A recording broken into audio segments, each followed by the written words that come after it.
Deep Space Nine is a fan-favorite show amongst superfans of the Star Trek universe. It's beloved for its unique cast of characters, its emphasis on family and redemption, and its fearless analysis of the effects of war on all parties involved. It's been decades since the last episode aired, and I am finally ready to go through the series for the very first time. Join me as I share my most and least favorite episodes, character highlights, and honest reactions to this epic show. Let's get started. Hello and welcome to the Savage Stream, the weekly live stream where we talk all things Star Trek. And today I will be talking about my top 10 favorite episodes from season 6 of Deep Space Nine. So in that little intro there, I said I was going to talk about my top and bottom episodes, which I had been doing for the first couple of seasons. But once I hit season 5, I liked pretty much all of the episodes. I liked some more than others, but there were none that I thought like, oh man, this easily goes to the bottom of the list. So I'm going to continue that tradition on today with my discussion of my top 10 favorite episodes of season 6 of Deep Space Nine. If you're watching live, hello, welcome. And if you're part of the away team, part of the membership, drop a board colon in the chats. If you're watching on the replay, there are timestamps below so you can jump ahead at any time. Now, without further ado, let's get to the first episode on my list. Season 6, Episode 20, His Way. The holographic lounge singer Vic Fontaine advises Odo on how to pursue Kira. He teaches him everything he knows and even invites him out on a few double dates. Later on, he tricks Odo into thinking that the real Kira is actually a hologram so that Odo can finally relax around her. Even though this backfires a bit, the two finally decide to give a romantic relationship a try. So this episode was great. I'm going to say I loved this episode for like all the episodes on the list. So just prepare yourself. There are other episodes in this season that were way better, way more mind-blowing. However, when I saw this episode, I absolutely loved it. The character of Vic Fontaine is such a fun character. I really like this hologram. Like, I like this idea of a sentient hologram that they're playing on the ideas with the EMH and Voyager, but they're doing it differently because this hologram knows it's a hologram. It can apparently leave the holosuites. It can be in other programs. It can talk to people through the comms. It can do all kinds of stuff that a regular hologram can't do. And I kind of love that because even though it can do all of that, it's still like, oh yeah, this is my place. And, it still embraces its life as a hologram versus somebody like the Doctor, the EMH and Voyager, who does not have any of this, right? So he's more in this position where he's kind of like a human, but doesn't have the same freedoms as all the other humans / aliens, as all the other biological organisms. So anyways, I really like this character of Vic Fontaine. I love how he's like the unofficial ship's counselor. I like how he teaches Odo about dating, and Odo is such a noob. And I love their relationship. I think it's really sweet. I like that he tricks Odo into going on a date with Kira because he knows Odo's never going to get up the courage, never, ever, not going to happen. And so tricks Odo and tricks Kira into this date situation. And then they have a date and it's actually going really well because Odo feels calm. He doesn't feel nervous. He feels really confident because he thinks it's a hologram. So he's like, I can't do anything wrong. The hologram's going to like me no matter what. And then when Vic is just like, I'm good, but I'm not that good. She's actually not a hologram. And Odo's just like, like, I love that scene where he's like, I think he goes, Nerys, Kira, Major, I have to go. And just like walks out. I just think that's so cute. And then in the end, when they're yelling at each other in the hallway and they're like, what do you think we should do? We should go to dinner or whatever. And she's like, maybe we should kiss. Maybe we should. And then they kiss. That was another moment where I applauded out loud because they were doing this will they, won't they for, I think, one season, right? I think it was alternate Odo from that planet that ceased, or from that colony on the planet where the colony ceased to exist after the Defiant left. I think it was future Odo who told Kira, I'm in love with you and I always have been. And the other Odo, my younger me, never told you, blah, blah, blah. So she knew at that point that Odo loved her. And then at the end of the episode, when Odo was, I was going to say rematerialized, when he like turned back into a solid, he went to her and was like, future me told me that he let it slip that I'm in love with you and it's true, and it's so funny too, because with the character of Kira, I swear, like when Bareil was like, Kira, I think I'm in love with you, she was like, bet, let's go. And then when when Shakar was like, Kira, I think I'm in love with you, she was like, bet, let's go. And then when Odo was like, I'm definitely in love with you, Kira's like, that's weird. That's weird, but we're friends. So I don't know how I feel about it. And we see this big confusion, this big question mark over her head for many episodes. There's an episode, I don't even remember the point of this episode or what this was about, but in the beginning, like those first few moments that had nothing to do with the storyline, she was chatting with Jadzia about dinner plans.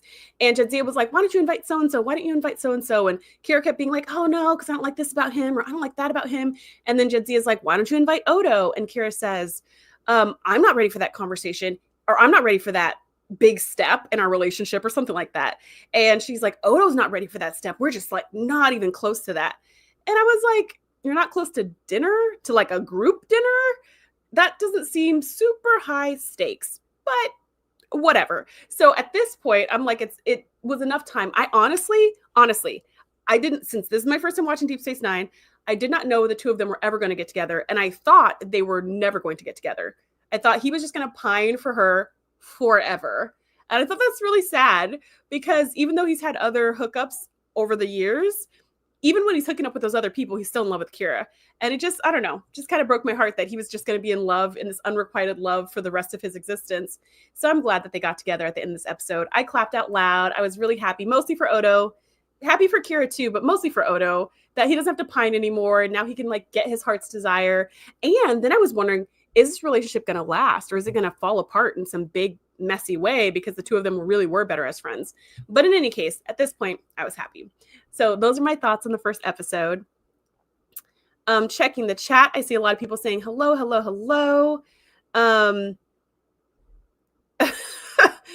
In the Pale Moonlight, good. Prophet and Lace, bad. Yeah, Prophet and Lace was bad. I said earlier, I was like, there were no bad episodes. Well, maybe not no bad episodes. That episode was not my favorite, but since we're talking about my top 10 favorites, we won't be talking about that episode. Yeah, this episode was really sweet. Yes, it's a feel-good episode to balance all the depressing war episodes. I totally agree. Hello.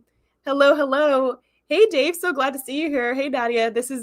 I think this is Dave's first time being on in the chat, and second time being on the show, because he was in our Star Trek Day celebration a year ago. So happy anniversary, Dave.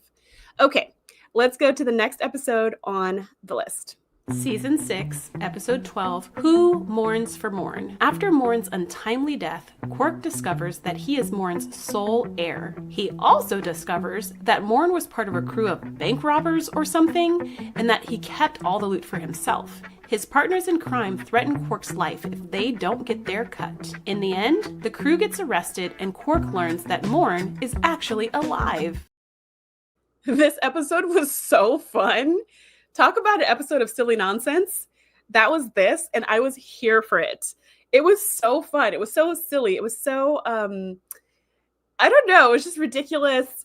It all was on the station. Usually the Ferengi episodes, which could be on the station, but the Ferengi episodes are all about Ferengi backstory and all the stuff. This was really just a Quark episode. This had nothing to do with his mom or Grand Nagus Zek or any of that stuff. It was just this bottle episode that was so fun. Those green guys, the brothers, annoying, super annoying, least favorite characters in the whole episode. However, they were part of the motley crew who were all coming after Quark, right? So the whole thing was hilarious. And at the beginning, when they were like, Morn has died, his shuttle's exploded. Matter of fact, even before that, when I was just watching season 6 of Deep Space Nine and just like going through it for the first time, I saw the title, Who Mourns for Morn? And I was like, Morn dies? And I was like, maybe he doesn't die. Maybe it's a joke, or it's a mistake or something like that. And then when I was watching the episode, I was like, he died? And then I was like, no, maybe it's a joke. Maybe it's a mistake. And as the episode kept going, I was like, this is getting so crazy. Like, Morn has to be alive at the end of this, because all this is so crazy. And then in the end, when he was alive, and then when Quark was explaining everything that happened from Morn's point of view, and he was like, Morn, explain yourself. Don't bother. I know exactly what happened. And then he says everything that happened so that Morn still doesn't have to talk. That was genius. That was a lovely touch. And then to find out that the Latinum was hiding inside of Morn the whole time. This was just a fun episode. Like, this was a good one. I am happy about this episode. Both these episodes were feel-good episodes in a sea of kind of heavier episodes, plus profit and lace. Okay. So I'm going to check. That's all I want to say about this episode. There's not much depth here. This is just a fun, good time. I'm going to check the chat and then we'll go to the next episode on the list. Yeah, so Dave, I think you haven't seen Deep Space Nine yet, so I'm going over my top 10 favorite episodes. Feel free to stick around, jump in the chat, like you are more than welcome. I rewired my dryer's wire harness and I am making sure it doesn't catch fire again. Oh my gosh. Yeah, so don't catch fire. That would make tonight much less fun. Please do not catch fire. Strange New Worlds keeps trying to replicate the quirkiness of Who Mourns for Morn and fails to hit the mark most of the time. This is gimmicky Trek done right. Yes. I totally agree with you. That season 3 so far of Strange New Worlds has been a lot of fluff, a lot of filler, a lot of whipped creamy episodes that are just kind of light and silly and quirky. And I will agree with you that those episodes were not as fun as this episode, and not as cohesive and sensical. However, I will also say that those Strange New World episodes are much better than when TNG tried to do this. Those episodes were terrible. I'm thinking of the episode Cost of Living with the mud bath episode, which was trying to be all whimsical, and that was just a disaster. And then in Voyager, they had what was it, Flaughter or something like that? They had a similar episode, but it was with Naomi and the holodeck and some other nonsense. And it was, again, it wasn't as good as this or as anything Strange New Worlds has done.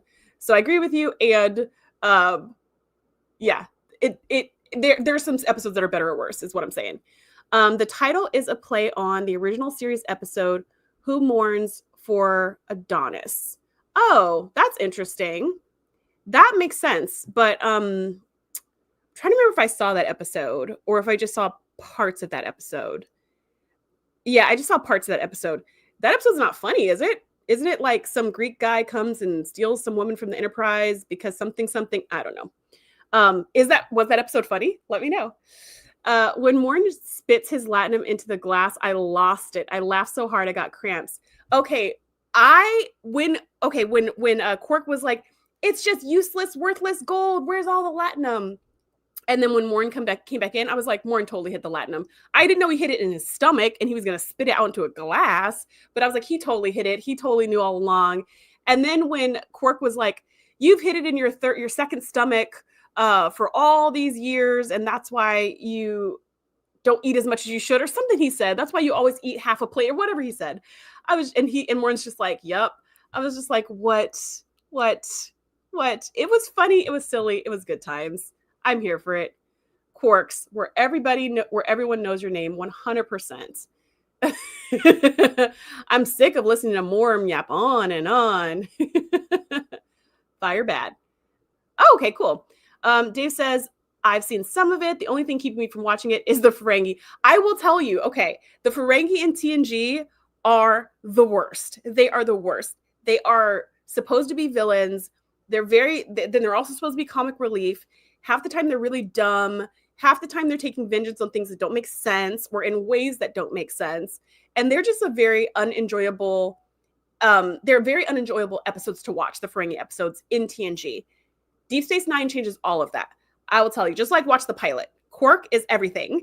And they do have, all the Ferengi episodes are silly nonsense for the most part, or like 8 out of 10 of them are. However, they're very well done and very interesting. And the Ferengi are less bumbling buffoons, and they're more like a completely functioning society. So I will say that. Sounds like a 40% chance of fire. Yikes. Yep, that's why I'm a software developer, not an electrical engineer. I'm a doctor, not an engineer. Strange New World Season 3 has been terrible. Yes, and if you want to talk more about that, join us on Mondays on YouTube. Go to Best of Trek, at Best of Trek. Every Monday at 6, we have a conversation about the latest episode of Strange New Worlds. Yeah, Cost of Living did have a lot of mud and a lot of horrible laughter. Oh, gosh. Who Mourns for Adonis is nothing like this one. Just a naming convention. Okay, that's what I thought. I was like, it didn't seem funny. It seemed kind of like a serious episode, whereas this one is just silly and great. Worthless gold. I know. So, Sela, was that done on purpose? Was that the writer's intention in naming him Morn, that they were trying to be like, he's like Norm? The Ferengian TNG is Roddenberry's idea of the perfect villain race. Well, it's a terrible idea because they're terrible, useless, ridiculous villains in TNG, which is why I love that in DS9 they're not villains. They're just another species. They're not, I don't think they're Federation, right? They're their own thing, but they're just another species that's hanging out. Love the actor Armin Shimmerman from Buffy, and he was a real metal plate in TNG. Armin Shimmerman may be my favorite actor as far as acting abilities on the show, next to the actor who plays Garrick. Like those two, they make this entire show for me. They make the entire show. They can act anything at any time, and it just gives me life. I need Chief O'Brien to fix my dryer. 100%. Yeah, Ferengi are pretty neutral. Exactly. Oh, okay. So Morn was supposed to be named after Norm. I love that. Yeah, it was intentional because he's the resident barfly. Totally makes sense. Okay, now let's go to the next episode on the list. Season 6, Episode 25, The Sound of Her Voice. The Defiant crew responds to a distress call from a stranded Starfleet captain who only has enough life-saving triox to last her 6 more days. They finally figure out how to pass through the energy barrier surrounding the planet she's on, just as Lisa loses consciousness. When they finally find her remains, they discover that she's actually been dead for 3 years. This episode was so... Okay, well, 2 things. The episode itself was kind of meh, right? Like, most of the episode was the people on the Defiant chit-chatting with this person that they've never seen, but they can only hear her voice through the comms. And the whole idea is it's going to take them several days to get there. And they're trying to keep... She wants to talk to them because she has nobody... Her ship has exploded. Everyone's died. She's the last one alive. She's got this little kit, and she's in a cave trying to keep herself alive. And so when they finally made contact, thanks to Chief O'Brien, she begged for them to keep talking to her. She was like, please keep talking to me. So what happens is each crew member on the Defiant takes turns talking to her 24/7. So apparently Lisa never sleeps, but they take time speaking to her, like talking to her. Each person takes a shift. And so the entire episode, you're kind of shifting from person to person, just sharing stories about their childhood or what it was like in Starfleet, or, you know, O'Brien's sharing war stories or just whatever. Bashir's talking about his life as a doctor, and people are just kind of talking to her and she's just talking to them. And so as far as episodes go, it's not very meaty, right? There's no drama. There's no space battle. There's nothing really exciting going on. It's just like journal entries from a bunch of different characters. But the reason why I love this episode is because I think the story itself is really haunting. The idea of being this person trapped in a cave, and you have a radio or a walkie-talkie. Well, I guess walkie-talkie, they'd be closer. You have a radio, and somehow it's a long-range radio, and people are communicating with you, and they're trying to find you, and time is running out. And to keep yourself from panicking, you're just talking and sharing stories and getting to know people. And it's really, I think that's really beautiful and really haunting. And also, it's something I think about if I am lucky enough to have a deathbed and not some sudden, terrible, tragic end, but something that's a little more, we see it coming situation. I always picture that I would love to have loved ones around my bed who are super sad. Like, I want people to be sad because the impact that I made on their life was very positive. And it puts things into perspective where it makes me think, like, as proud as I am of a lot of my achievements and things like that, the most important thing is people. The most important thing are connections. And I have to keep reminding myself of that. And I'm an introvert, which you cannot tell on screen. But notice there's no one else in the room with me, right? So I got to like protect my energy. And so sometimes that keeps me really distant from people. And so this episode was really a allegory to me about my own life, that, you know, not to make my life a cave, but to make sure that I'm making those connections with people, because at the end, when you got your last breath, that's what's going to really matter more than anything else. So I think that's why this episode was just so haunting for me. It was so like personal and just really like hit me in the way that I approach life. And I think it was just a beautiful story. And then at the end, when they come to the cave and they see her remains, and then they're like, Bashir's like, she's been dead for 3 years. How have we been talking to her for the last week if she's been dead for 3 years? And then O'Brien is like, well, this planet is surrounded by an energy barrier, something time travel. So I still don't really understand that. You know, science fiction. But what happened was somehow time distortions happened where she did talk to them for the last few days of her life 3 years ago as the beams were coming in and out or whatever. I thought they were going to do some kind of twist where they were trapped on the planet, but they already did that last season. Anyways, they take her remains back to the ship and they give her a proper space burial where they put them in a coffin and then shoot the coffin in space. But they had a funeral for her, and everyone was talking and sharing stories about her because they got to know her in this week, right? So they're like, oh, I remember this and I remember that. And I feel like she's been lost for 3 years. They've already declared her dead, I'm sure, and, put it all in the records, but now she's being mourned, which doesn't super matter for her because she's already dead. But for everyone else, it's like, I don't know, it just feels like such a way to honor her and who she was, even in the short time that they knew her. So all of that to say, I really love this episode. I love the concept of this episode. It was sad. I wanted them to save her in the end. But I guess if they saved her in the end, this episode would really be too lackluster. It wouldn't have any hard-hitting meaning, really. And the B plot was Quark was trying to get away with something and Jake was chronicling it for a story or something like that. And then Odo was onto him and he was trying to distract Odo with their anniversary with Kira. And so that was kind of the B plot, which was, I don't know, it was cute. It was fun, but definitely was not meaty enough to hold its own as a storyline. So I like that they left the ending really sad and tragic like that, because I think if they just saved her, this episode would probably be, I think it would still hit me personally, but I think the episode would not be as good if it just had a happy ending. There'd be no really part of it to really hold on to. Do you know what I mean? It'd just be a little too bland.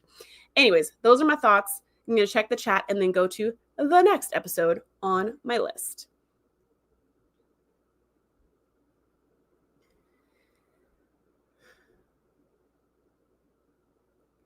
Scrolling. Yes, Garrick oozes charm. He oozes charm with a touch of deathiness, right? He's very charming, but also completely untrustworthy, which is a really interesting mix that actor holds perfectly. Like, even when he's threatening you, he's doing it in a very polite sounding way. Every time you see him with Ducat, it's just this, I was going to say cat and mouse, but it's not cat and mouse. It's chess. It's this verbal chess, and it's so fun to watch. The actor who plays Ducat also is really good. Such a simple premise, well done with a Twilight Zone twist at the end. Yeah, it's super simple. There's nothing big about this episode, but it really hit me hard, and I kept thinking about it. And to me, that's a sign of good media, a good book, a good show, a good movie.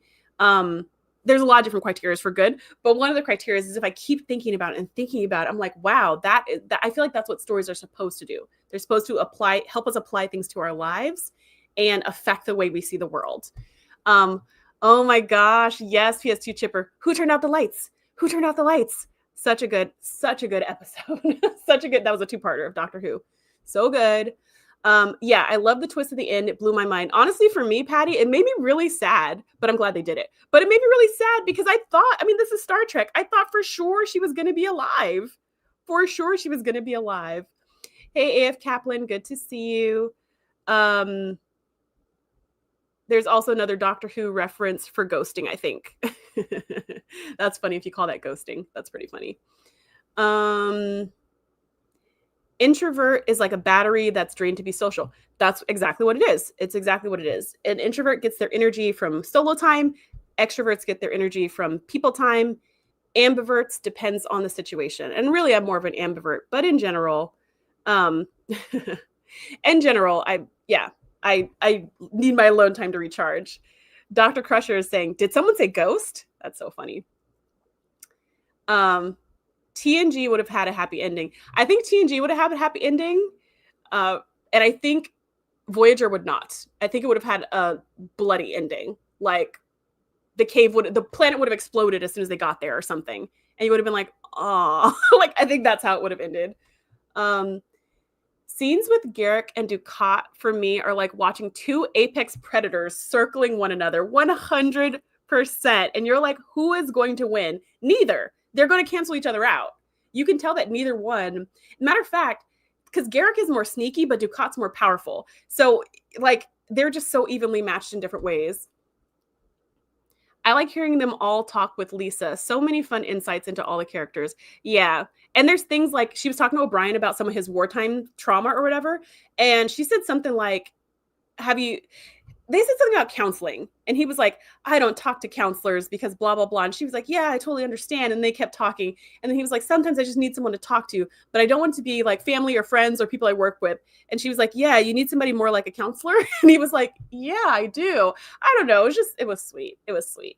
Okay, now let's talk about the next episode on my list.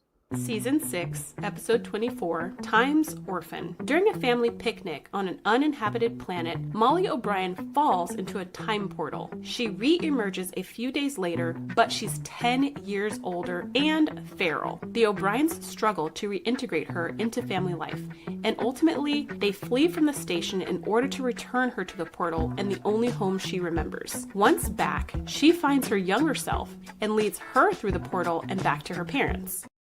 So this is another one that was really haunting. And I don't have children, but oh my goodness, everything about this was so triggering for me. I am a teacher. I spend a lot of time with children, and going on field trips, I'm always terrified I'm going to lose one. You know, like they're going to wander into a crack or something. And this idea, they're just like having a picnic, having a good old time. And then Molly walks into a cave, which seems like a bad idea, but also not crazy to happen in this scenario. You're like, okay, she walks into a cave. What's the worst that could happen? She goes through a time portal and comes back 10 years older. That is a terrible thing. I would think maybe she's attacked by some giant worm thing, like in Voyager, or some kind of creature. That would be my fear, is that she's attacked by a creature. I guess in regular life, my fear would be also a creature, but maybe like a fall, like falling off of a ledge or something, a bad fall, maybe a really bad fall. Like those would be more my concerns. But falling through a time portal and coming back 10 years older, that would not even be on my radar. So first of all, when they lose her, I was like, oh my gosh. And then they're trying to get her back. And I was like, what's going to happen? And then when she comes out and she's so much older, I was like, oh man, you know, it's like so heart-wrenching because as Keiko says, we've missed the last 10 years of our daughter's life in the last 2 days that we've been trying to get her back. And O'Brien's like, let's put her back in, you know, rinse and repeat, put her in, take her out so she can be back at our age. And Keiko was like, we don't have the right to do that. We don't have the right to erase the last 10 years of her life just because we missed it. We need to honor Molly as she is. And I was like, oh man, I don't know. For you parents who are watching this, let me know what you would have done just in that first part, because I'm on Team O'Brien. Well, they're both O'Briens. I'm on Team Miles, where it's like, I want my daughter back. But Keiko was absolutely right to say, we can't steal this time from her. We can't erase who this woman is. If I didn't have a Keiko standing next to me saying that, I would immediately be like, yeah, how do we reverse it? Put her back in. I want my daughter back. You know, I want the 10 years back. So that was crazy. And then when she comes back, at first, Miles and Keiko they're trying to reacclimate her. They're teaching her words because she hasn't spoken to another soul in the last 10 years. This planet was totally uninhabited. She's become some kind of huntress. And she doesn't even know, you know, she hasn't seen another person. She doesn't have any friends or social skills, verbal skills. She's lost all of that. She can still talk somehow, even though she hasn't really, I'm guessing, hasn't been talking much. You know, maybe she's been verbalizing, grunting or something like that for the last 10 years. But at first, they're hopeful, right? They're teaching her like, this is a ball, this is a toy, this is a bag, this is a fruit. And they're trying to kind of retrain her, reparent her. And at first, it seems kind of hopeful because she's starting to learn. She's starting to kind of understand. At one point, they take her out of the holodeck where they have a recreation of, or they have a holodeck where it's like a training ground, but then they have another program where they recreate the planet so she can just check it out. But she can't stay there 24/7 because people need those holosuites. Like they're rented per hour or whatever.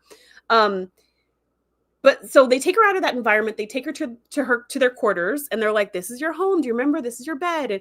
And she's just like, this isn't my home. You know, at first it seemed like it could work, but then she kind of starts unraveling. And then after they shut off that holodeck program, which was a recreation of her home, she loses her freaking mind. She runs down the stairs and stabs a guy in Quarks because everyone's around her. There's all these crowds, which remember, she hasn't seen another person for 10 years. And now that's a whole crowded bar and people are loud and pushing. And she like grabs a glass bottle, I think, and just breaks it. And she stabs some guy, or no, maybe it was a knife. Somehow she stabbed some guy. And I don't even remember if he lived or not, but she just straight up like stabbed a dude in the bar. And so I think maybe Odo or somebody like phased her, like zapped her, and knocked her out, and then put her in the brig. And so, of course, Miles and Keiko are like, what are we going to do? You know, I'm sure she's really sorry. She didn't really mean it. And Starfleet at all, I don't know who all's in charge of this decision. I would think it'd be mostly Cisco, but whoever's in charge, they're just like, she's not safe. She is not safe to have around people because she's very stabby, you know? So now here's my second question for people who are parents. Now what do you do? What do you do with this child who's dangerous because she can't fit in with people, but also you can't go and leave her, you know, this is your daughter. You want her to reintegrate, but it seems like it's impossible because all of her formative years have passed and now this is who she is. So what would you do in this situation? Let me know in the chat. Let me know in the comments because that was a really hard one too for me thinking through it. So then Miles and Keiko are like, we're going to do the only thing we can do because at this point they were going to ship her off to some clinic, hospital or something where she was just going to stay there for the rest of her life, basically. And they were like, we can't do that to her. We don't want her in a little box. So they both decided to return her to the planet and stick her back in the portal and then destroy the portal.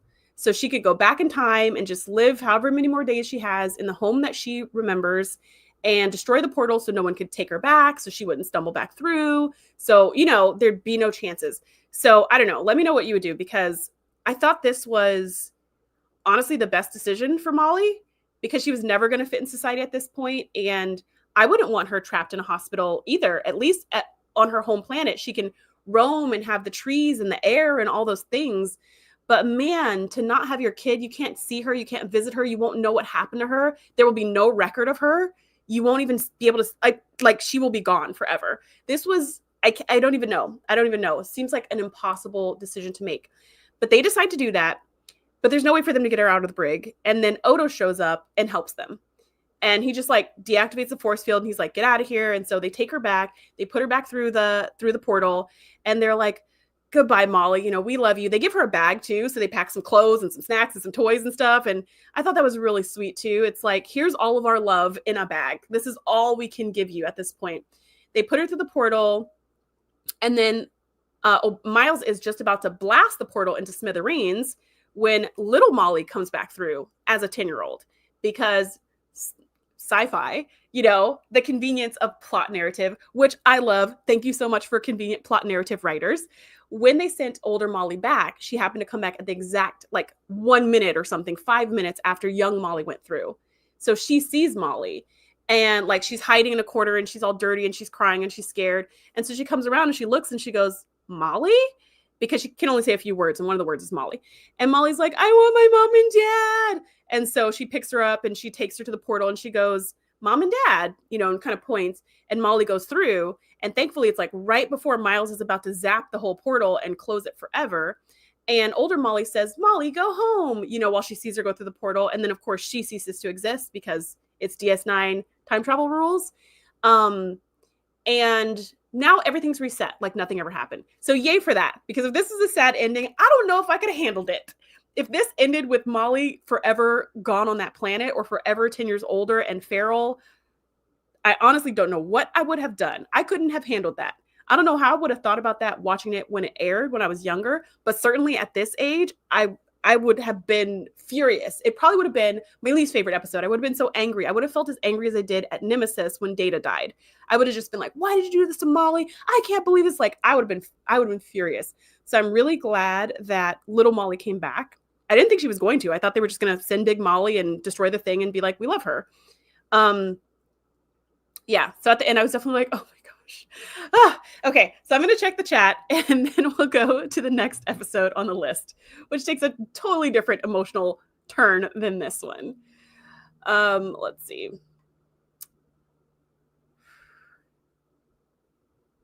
Scrolling.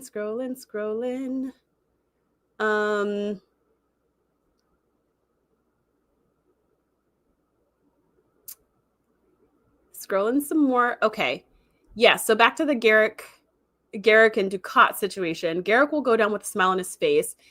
He loses in style. What he loses in style, Ducat loses in frustration. Yeah. I think Garrick and Ducat go down with smiles. Like they're such great characters.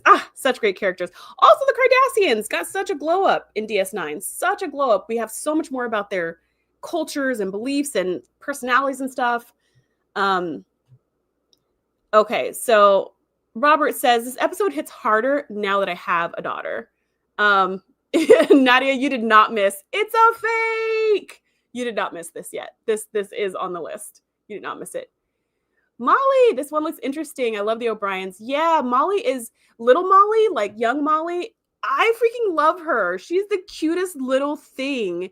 And it was only this episode where they gave her actual lines, other than, hi, daddy, bye, daddy. Like, they gave her full on lines. And I was like, look at this little girl remembering all this stuff she had to say. She was talking about something she was learning at school or something like that. And she was like, daddy, today I learned that. And she was just going and going and going and going. I was like, I was amazed because it's so hard for me to memorize lines for my videos, not this, but, you know, for my recorded videos. And I was blown away. But little Molly's so freaking adorable. So no, there are not two Molly O'Briens because when young Molly went back, old Molly ceased to exist. So there's one Molly. I always cry at the end. Amazing acting. Yeesh, not a fan of this episode, to be honest. It's too depressing. It's heartbreaking. It wasn't depressing to me, but it was heartbreaking. It was just like seeing Molly struggle too, and seeing Keiko and Miles being so hopeful and their hopes just being dashed and dashed and dashed. Ugh. As a parent, I can't watch Pet Sematary anymore. But this doesn't bother me. I'm just annoyed.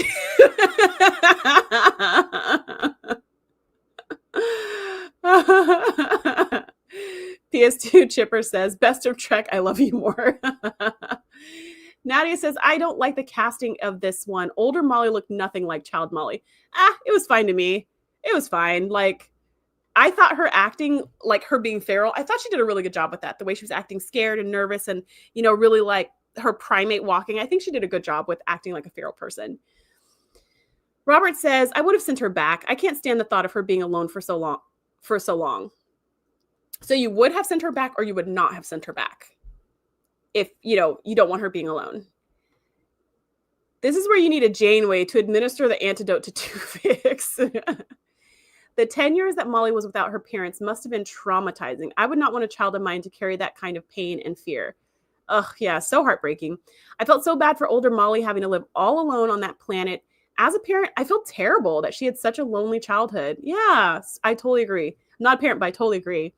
If Garrick managed to insult someone who murdered him, it's good enough for him. Do you remember that scene? I think I talked about a few episodes ago where the Klingons jumped Garrick.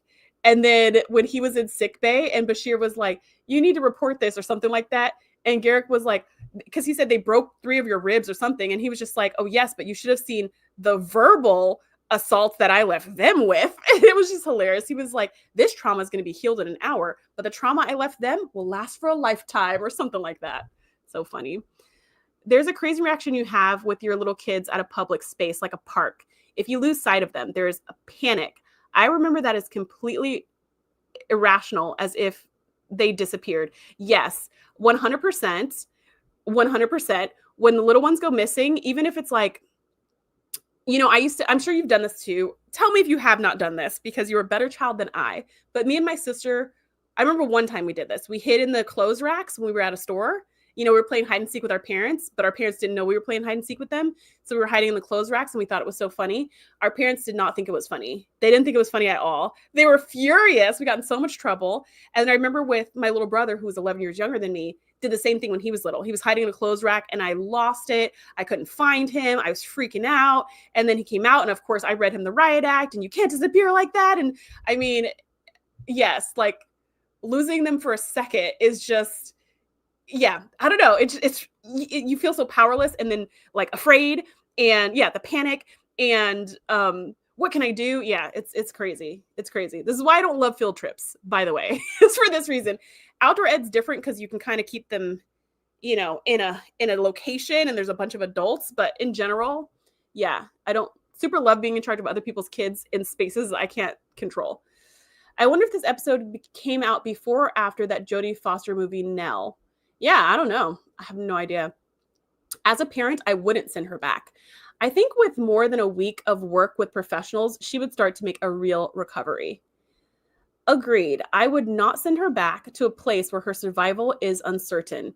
I mean, even if she does survive, to your point, Nadia, even if she does survive to like the age of 100, she's going to live all by herself until she's 100. And it's super sad.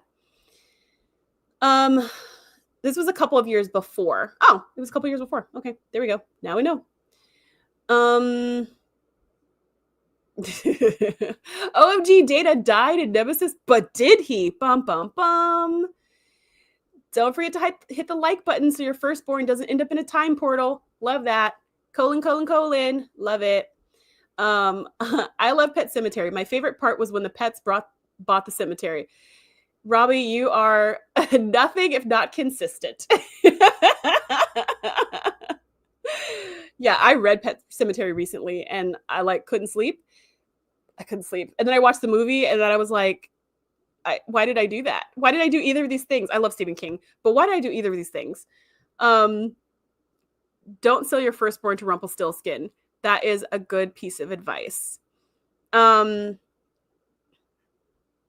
Watch the documentary on the wild child. That must be about another feral child that was found. Nemesis. I enjoyed watching Data die with you. I will never forgive him for that ever. Okay, now to the next episode on the list. Season 6, Episode 22, Valiant. Jake and Nog encounter the Defiant-class ship called Valiant, which is crewed entirely by Starfleet cadets operating under a training mission gone haywire. These cadets are led by an ambitious young commander who plans an attack on a Dominion battleship. The mission ends in disaster, with the entire ship and nearly the entire crew being destroyed. I love this episode full stop. I loved it all around. Watching these cadets just on the Valiant, watching them doing all this Star Trekky stuff that older people would do was so fascinating to me. And then seeing just the awe that Nog had because he realizes this is Nova Squadron or Red Squadron or whatever they're called in this show. But these are like the elite cadets of Starfleet who were sent on this super special mission, and they have a Defiant class ship, which as far as I knew, I thought only DS9 had this type of ship, but now we see there's another ship.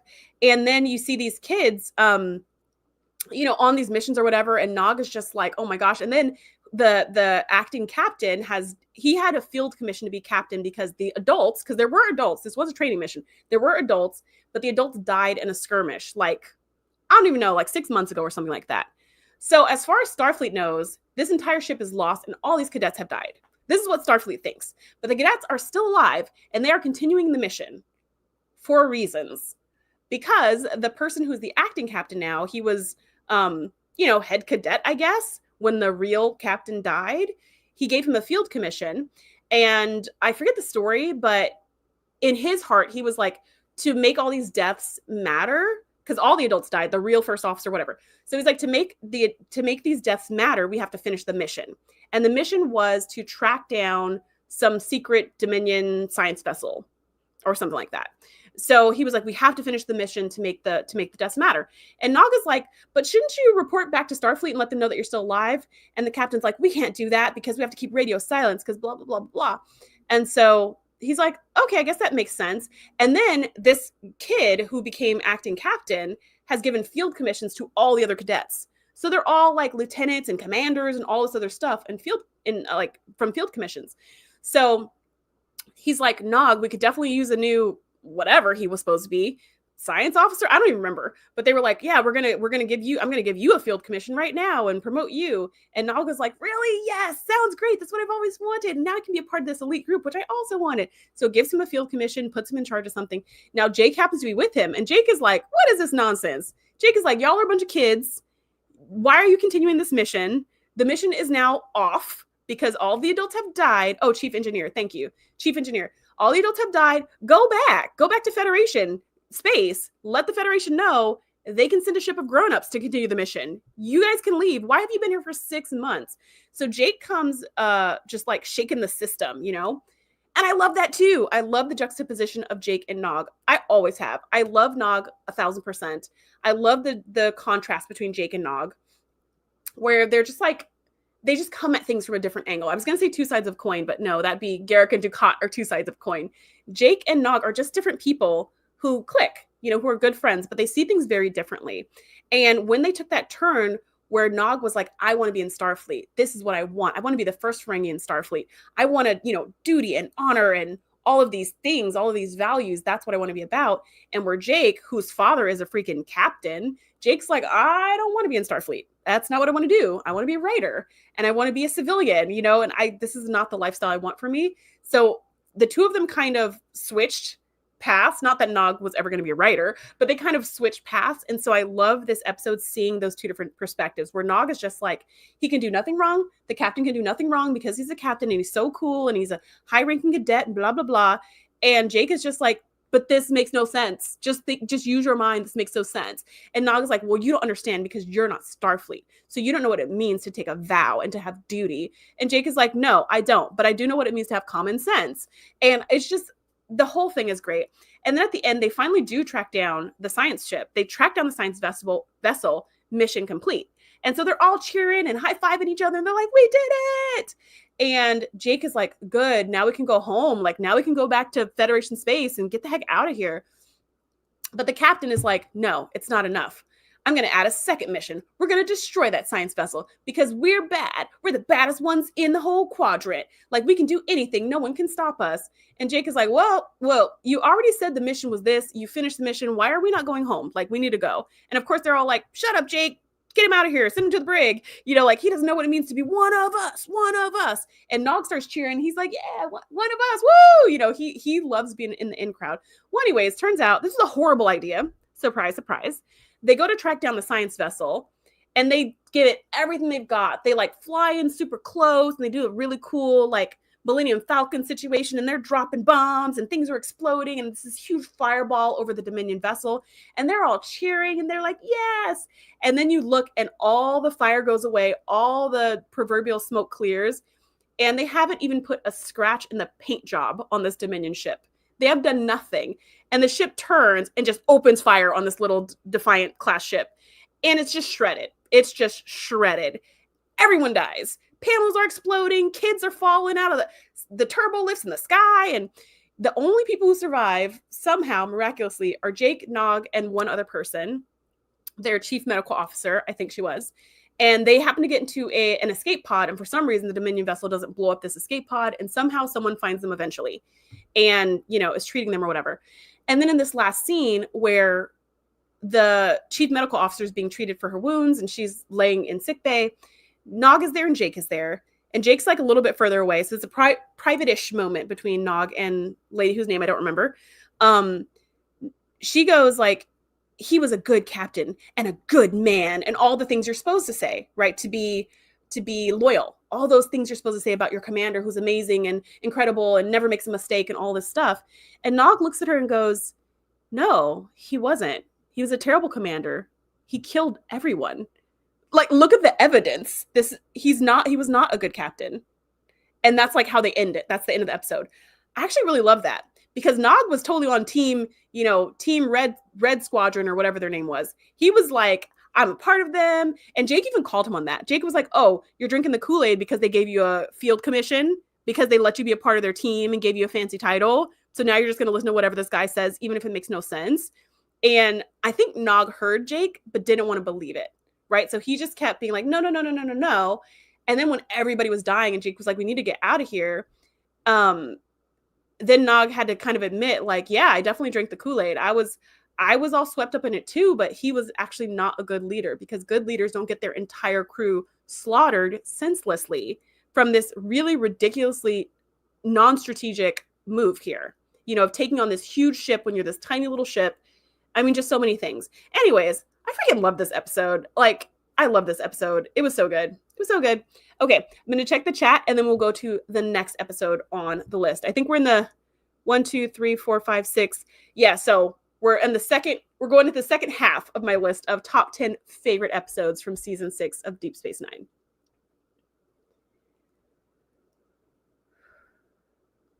Oh man, if this was in Star Trek Academy, let's go. Okay, yes. On this point on Nemesis, we did an entire podcast episode reviewing Nemesis. Dave, if you're still here, how long was that episode? It was long. It was probably like 2 hours. But on Dave's podcast, which is the TNG's Not Another Star Trek podcast. So if you like or hate Nemesis, maybe if you hate it, definitely listen to that episode because we also hated it. So you'll enjoy us complaining about it. I love this episode. Yes. This episode makes me so angry. Freaking Red Squad. Okay, it was Red Squad. I wanted to line up the entire crew and backslap them all one at a time. I hope Star Trek Academy feels like this. Honestly, if Star Trek Academy was like this, I think I'd be more excited about it. Currently, it does feel to me like it's going to be like 90210 in space, and I am not excited about that. Don't get me wrong, I love 90210, but I was like 12. So I don't think I would watch that show now. You know what I mean? I've kind of passed out of that stage. So I'm curious if Star Trek Academy is going to be, like, I know it's aimed at a younger crowd, but I'm curious to see if it's going to be one of those shows that's aimed towards a younger crowd that only a younger crowd could get, or if it's aimed at a younger crowd, but the stories are things that everyone can enjoy. I'm curious enough to watch it for that reason, but if I don't like it pretty quickly, probably won't keep going. It is an inverted play on the Lord of the Flies.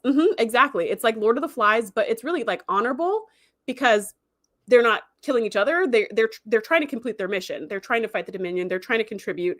But this captain is just over ambitious, overconfident, not really strategic. And because he's had a few wins under his belt, he thinks he's invincible. And that's the danger of youth. And if you live long enough, you get to learn from that. But unfortunately, he did not. Love this episode too. Jake was the only one who saw through the cadets. Exactly. I love Dorian at the end telling Jake to print both sides of the story and let people decide. I actually love that too, because that is fair. Like, the captain obviously wasn't all bad. Otherwise, people wouldn't have followed him. People wouldn't have listened to him. People wouldn't have admired him and looked up to him. He was, a very charismatic and persuasive person. And I don't think he was coming from a bad place. But I do think he was in over his head and was not able to admit that. Or able to quit, right? He just wasn't able to be like, we've completed the mission, we're done. He wasn't able to do that. He had to be like, we have to do more. I feel like if they would have destroyed that ship, he still wouldn't have turned around and gone back to Federation space. I think he would have been like, let's go to the heart of the Dominion. Let's destroy the founders. Woo! You know what I mean? I feel like he wasn't going to stop until something stopped him. Cadets, no matter how well they are doing academically, should not be put in real life combat situations. They do not have either the experience or the emotional maturity for that. Which is why they're cadets, right? This is why they are supposed to be learning. They're supposed to be in simulated situations. They're supposed to have, seasoned people training them, teaching them how to experience all these different things, how to interpret these things. Yeah, they're not supposed to be, we're not supposed to have a ship full of 18-year-olds on their own trying to save the day. Whatever, I'll decide for them. Red Squad got too big for their britches. They had a responsibility to get home. Their quote-unquote captain failed them miserably and people died, which was all of them. Patty says he was just drunk on power. Absolutely, they should have gone to the nearest star base and reported. Yeah, they could have even done that. And he was like, no, it's a secret mission and no one's supposed to know. Okay, but your whole entire... Here's the sad part. The sad part is they all died, right? But one reason why that's sad, other than the fact that they died, is that they disappeared like 6 months ago. So all of their families already thinks their ship has lost and they've all died. But they haven't. They're alive. They're all alive except for the grown-ups. So if they went home, imagine the joy and relief that their families would have to know it's been 6 months and I've mourned you and you're still alive. Imagine the confidence that they would have coming back after the 6-month journey and they successfully completed the mission. But honestly, they didn't need to do that. But they successfully completed the mission. They come home.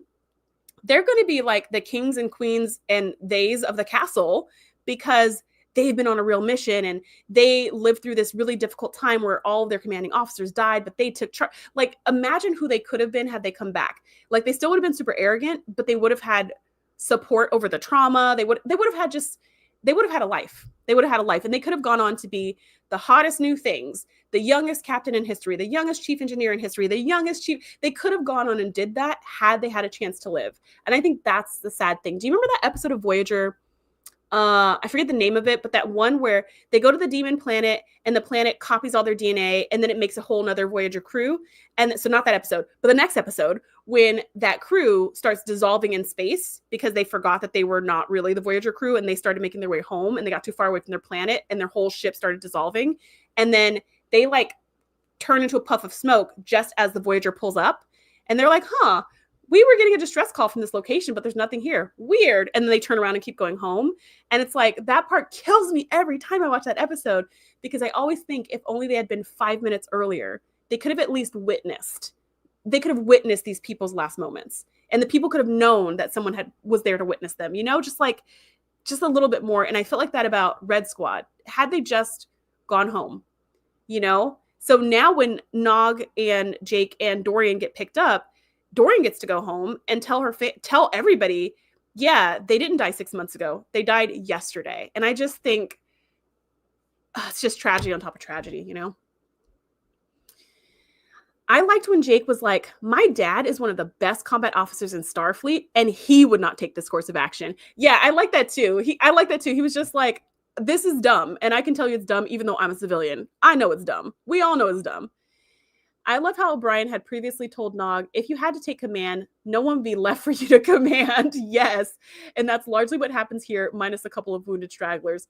Absolutely. That is what happens here. And I think Dorian was still trying to fight at the end, right? She was like, we have to destroy them. We have to continue the mission. And it was Nog who was like, everyone's dead. Let's go. And yeah, exactly. Everyone has a plan until they get punched in the face. Best laid plans and all that. It was Chief Petty Officers Dorian Collins. One of her responsibilities just happens to be sick bay with their ragtag crew. Oh, I thought she was Chief Medical Officer. Oh, okay. Did Academy get canceled? Not that I know of. It's coming out in 2026. Okay, no, it's the next Star Trek we go. So it was supposed to come out in 2025 originally, and I think they said like summer, and then they were like fall, and then they were like 2026. So, but they have a trailer, so that means they obviously have filmed at least one episode. I love that episode. So Lord of the Flies meets Moby Dick. Yes, that's a good way to put it. All right, see you later. Yes, that's the perfect word for this episode. Hubris. Perfect. I think Dorian probably got booted from Starfleet because of this. Yeah, but had they come back, they would have all been... they would have been welcomed back with open arms, and I think everybody would have celebrated them. But now, since everyone died and she's the only remaining survivor, oh yeah, she's going to catch so much flack, and they're going to be like, why did you listen to him? Why did you keep going? Why did you attack the Dominion ship? It's like all going to be put on her because she's the only survivor. And then everyone else who lost people, which was everyone else, is going to be like, why were you the one to survive? And why didn't my people, you know what I mean? Like, yeah, Dorian's going to have it super hard. And I'm sure she's going to get booted from Starfleet. And also maybe will not want to serve in Starfleet after this whole situation. I wouldn't trust her on my ship because to me, now I think Dorian follows people blindly without using her common sense. That's not the kind of person I want on my ship. Do you know what I mean? Maybe she would serve great under Jellicoe, but I don't think she would do well under most other captains that we've seen. All the hardship crafted Nog into one of the best captains in Starfleet history. Do you mean when he goes to, in Starfleet Online? He broke Kobayashi Maru like Scotty before him. Oh, that's neat. Good for him. Okay. Now, the next episode on the list. Season 6, Episode 26, Tears of the Prophets. The Federation launches a major offensive into Dominion territory, but is met with a nearly unbeatable weapons platform. At the same time, Dukat reveals to Damar and Weyoun that he has a plan that will strike a mighty blow against the Federation. In reality, it strikes a blow against the Prophets by closing the wormhole, against Jadzia by electrocuting her, and also against Sisko, who decides to move back to Earth for a while. So we got to give props to the season finale. It was a lot. there was a lot going on in this episode. I don't even know how they did this. It was the same 42 minutes or 45 minutes or whatever, but they crammed a whole bunch of stuff into this episode.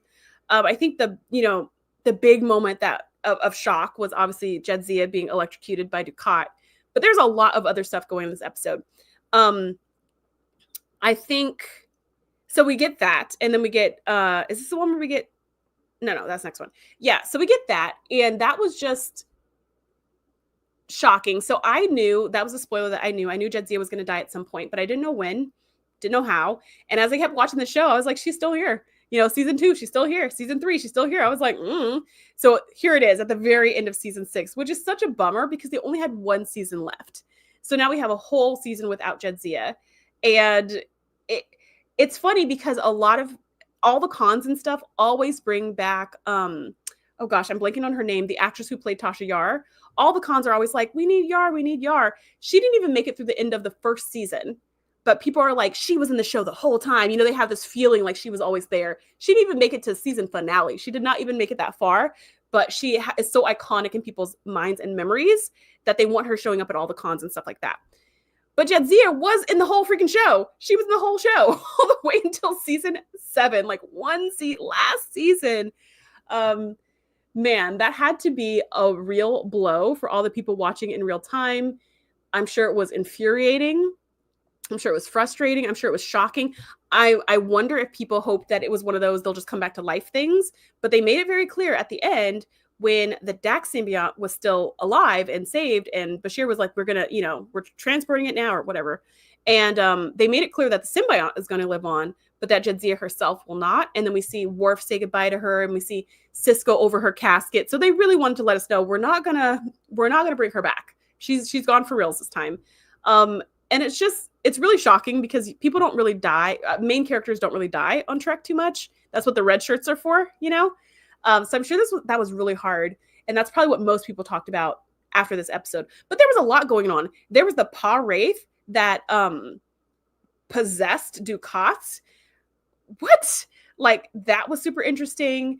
Then when Dukat blasts into, or I guess the Pa Wraith inside of Dukat blasts into the orb, and then it turns all the orbs dark and closes the wormhole, I was like, oh my gosh.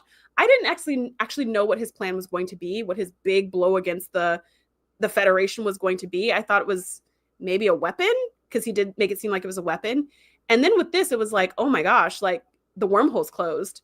It just really evens the playing field, because now the prophets had been keeping the Dominion reinforcements out of the wormhole.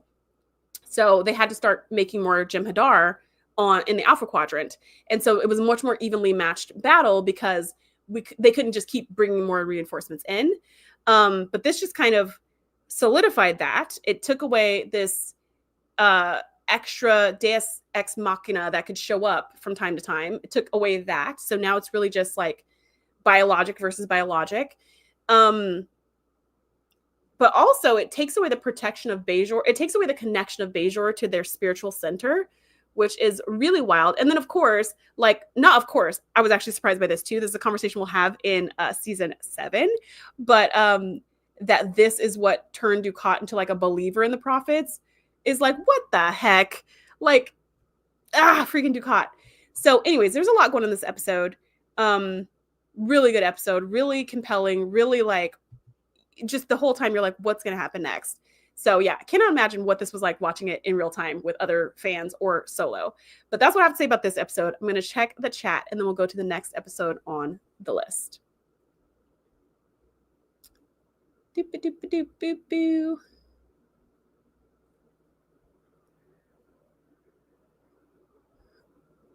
Clean clothes are coming soon. Yay, it's working without fire. That's awesome. Yeah, Terry Farrell was done dirty. Jadzia's death was infuriating. She was a great character. But yes, this is a really good episode.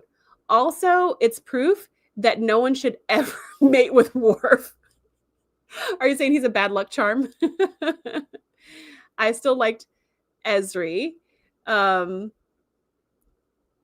a satisfying death. It was not. I mean, I feel like her death was better than Tasha Yar's death. Right? Where she's just like blasted with wind from the tar monster. And then it's just like, oh, she's dead. That to me felt like, you guys bring people back all the time. You don't have a hypo spray for this. There's nothing you could do. That felt like so pathetic. But thankfully they brought her back and gave her another chance with yesterday's Enterprise to give her the ending that she deserved.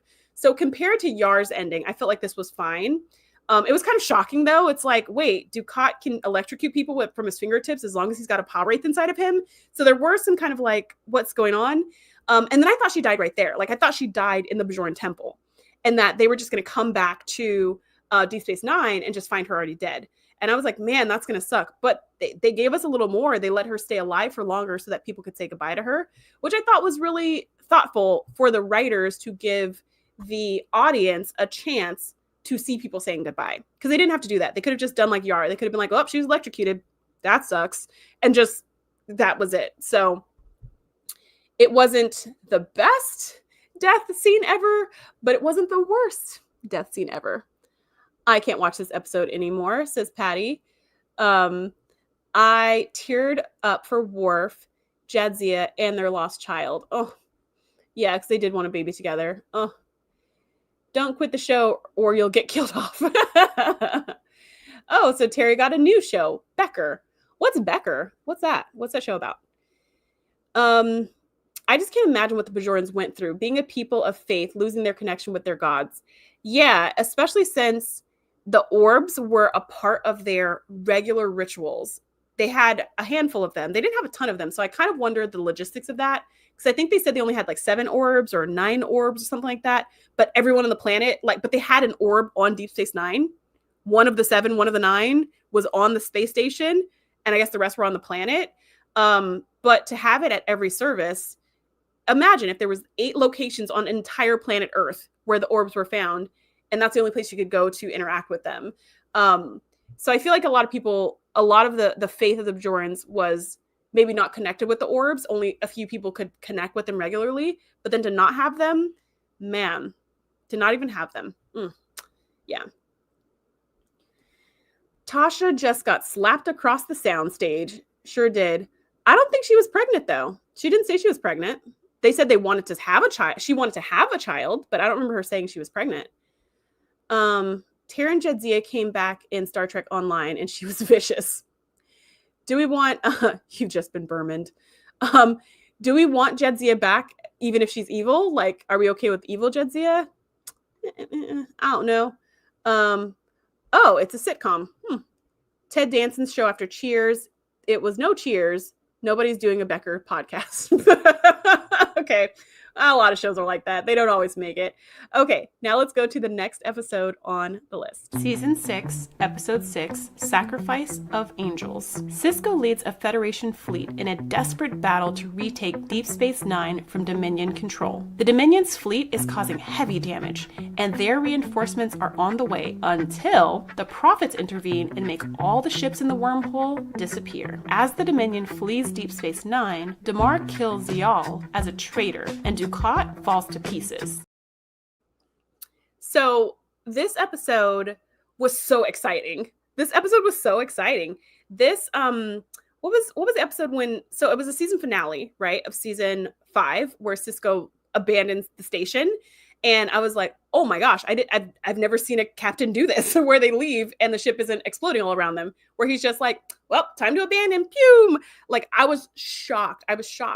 And I thought for sure he was going to retake the station in episode 1. And then that didn't happen. It didn't happen in episode 2. It didn't happen in episode 3. And then I was like, are they going to finish out this show with the Federation never retaking the station? Is this going to be Terok Nor all the way to the end? Oh my goodness. Like, how scandalous, you know? So it wasn't until here, which is episode 6. So they did not make us wait till episode 26. But they did give us a good amount of time, for me at least, to be like, do they ever get back on this darn station? Because I wanted it to be like right away. And I'm really glad they didn't, because I like the stories that unfolded in the interim. Anyways, this is the episode where they come back. And this episode is so exciting. And I'm just like the mines and the Dominion, and they're like, we can deactivate the mines. And they're like, no, we can't have them deactivate the mines because then the reinforcements will come through the wormhole. And it's just this race through time. And they're trying to get the Klingons to jump in. And the Klingons are like, we have our own thing going on. And then Martog and Worf are trying to convince Gowron to jump into the bat. I mean, it's so exciting. Of course, they come in at the last second, and there's a huge space battle, and Defiant punches through the little hole that the Klingons open, get back to Deep Space Nine. But I think it was probably Damar. I think Damar had the big idea of deactivating all the mines. So they all get deactivated. And then the Dominion reinforcements are coming through the wormhole. And you're like, oh, crap, they're totally going to win. And then the Prophets, whoosh, and they're gone. And you're like, oh, did the Prophets just step in? Were they like, no, I mean, we don't interfere unless we really want to, which is now. So no reinforcements are allowed to come in. We'll just destroy them all. And it was like, good thing the Prophets are on your side, the Sisko, or y'all would have lost this war. All of it was great. The part when Dukat killed Ziyal was very unexpected.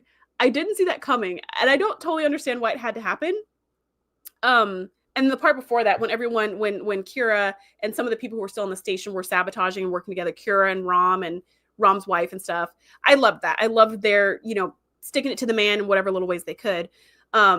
I'm not sure why Zial had to die. And Dukat heard that she was a traitor and shot her, which is tracks, which is exactly what Cardassians would do. So that tracks.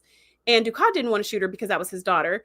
But then when Damar shoots her and is like, all right, sir, we have to go. They're taking the station. We got to get out of here. And Dukat's like, leave me with my daughter. No. And Damar's like, all right. And he leaves. And Dukat's just like in pieces, but he stays. He gets captured. They put him in prison.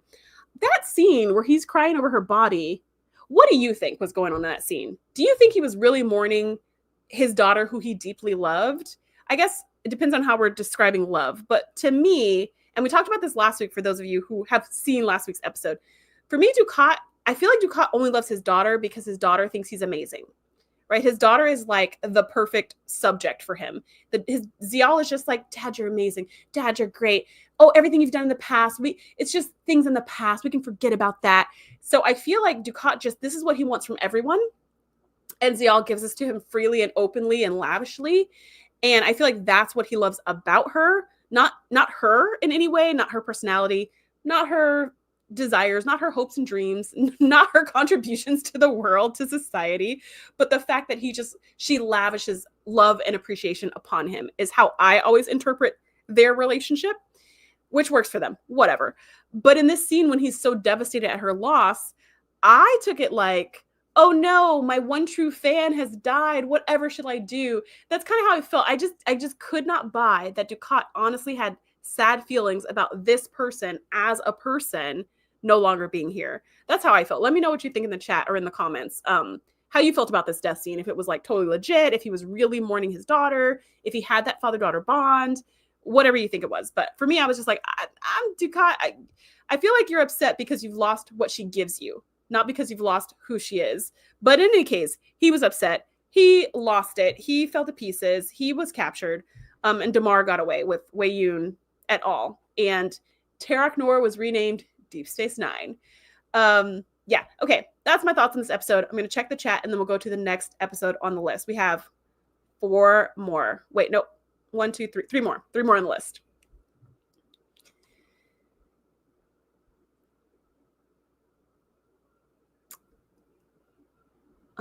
Let's see. Let's keep going.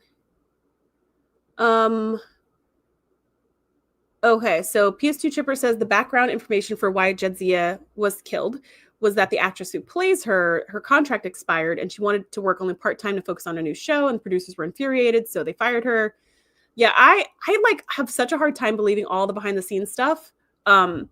Because it's always from different perspectives, and I feel like I'll never get the true story. So I don't tend to go too deep into that unless the people in charge of those decisions themselves say it.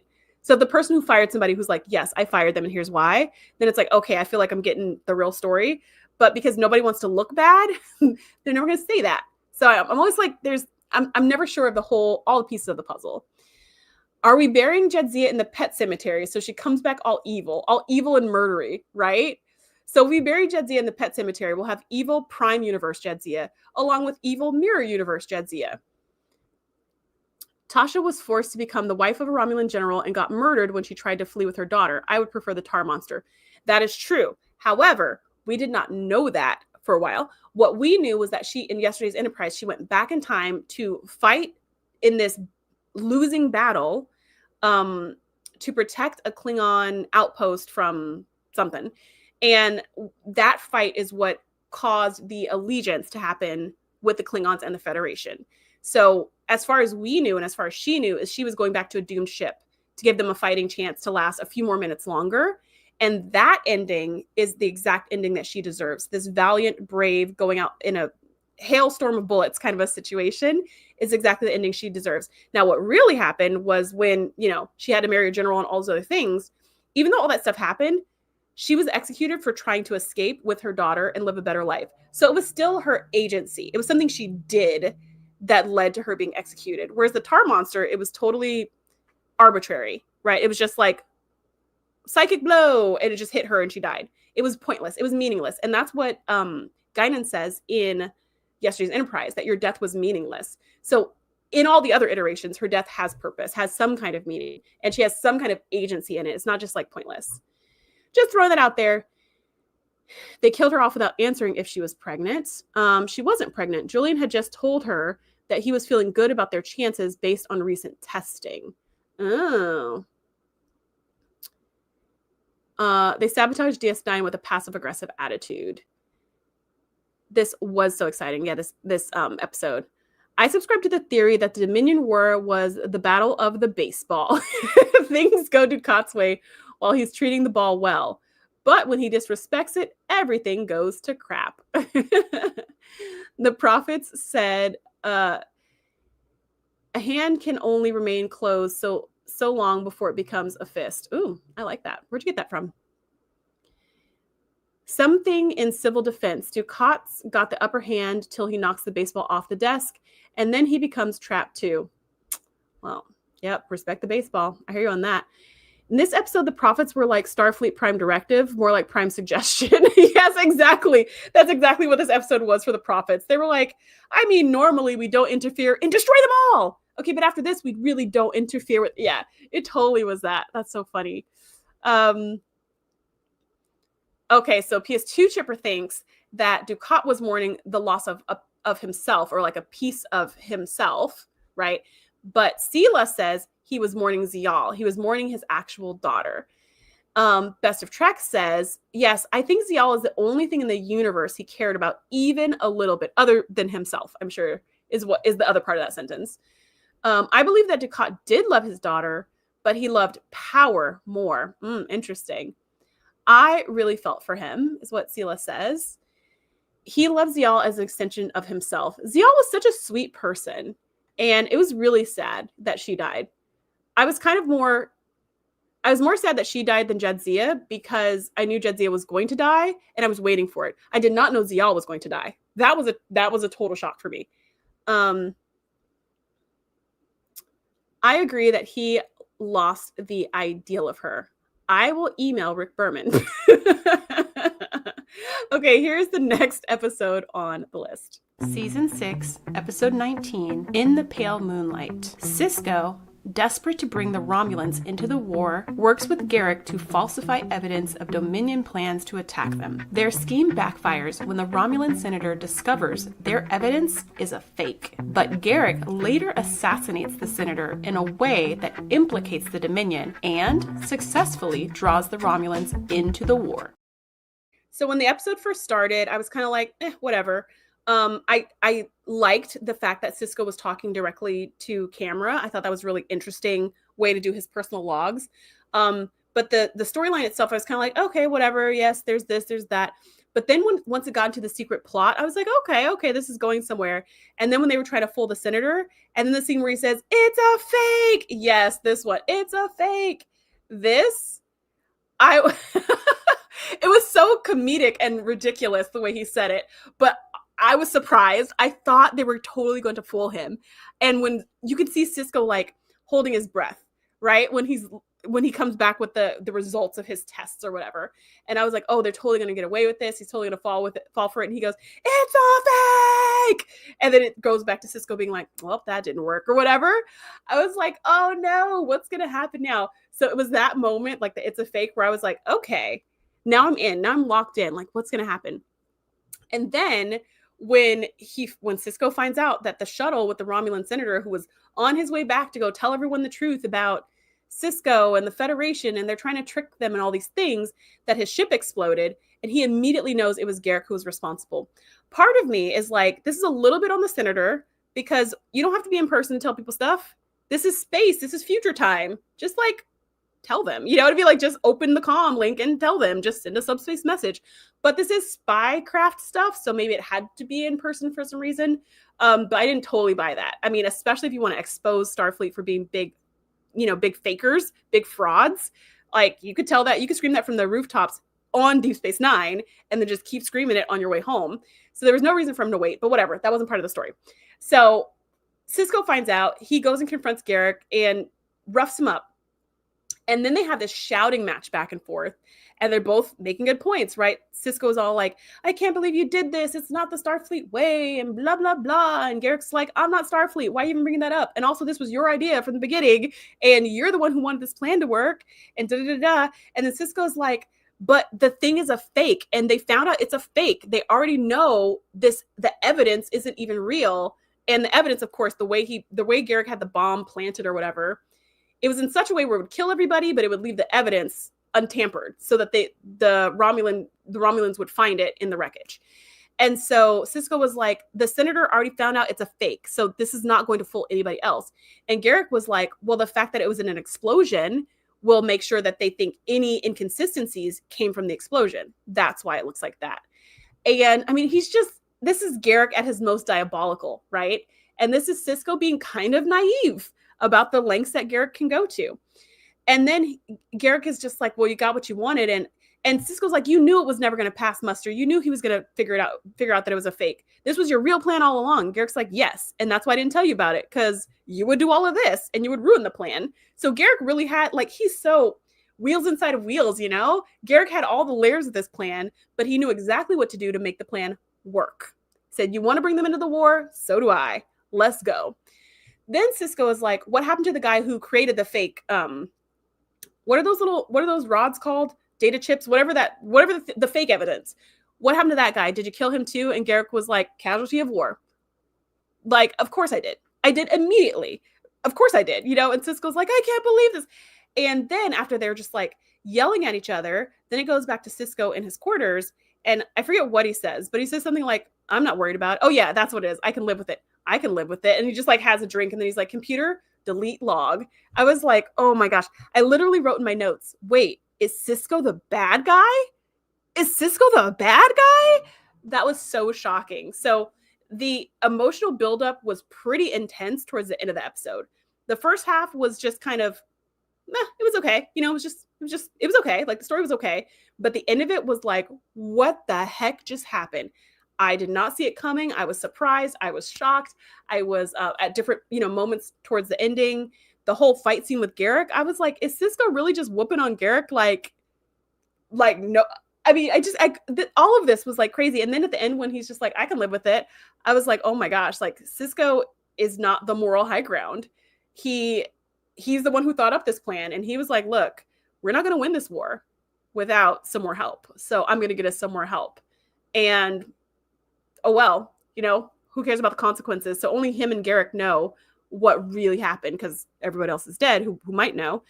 And Sisko can live with it, and Garak can live with it. This is probably the least, bringing somebody into a war is probably the least of the things. I mean, it's actually bringing a whole people group into a war is a pretty big deal, but on the list of things Garak's done, it's on the list. It's not like the only thing on the list. There are things on that list. You know what I mean?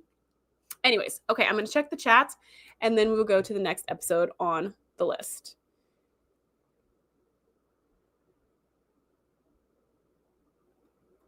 Sela says, best. PS2 Chipper says, this episode is easily in the top 5 episodes of Trek ever. Patty says, the best. Rejected Bachelor contestant says, that's a funny name, says, yes, in the Pale Moonlight, love it. Best of Trek says Trek's best overall episode. So Dustin, when you did your review of every single episode of Star Trek ever, was this number 1 on your list of 819 episodes? Wellington says, in the Pale Moonlight, what to say about perhaps the best episode of Trek ever made? How do you comment on perfection? Sela says, love Jadzia and Sisko's role-playing practice as the Romulan and Starfleet. Yeah, that was good.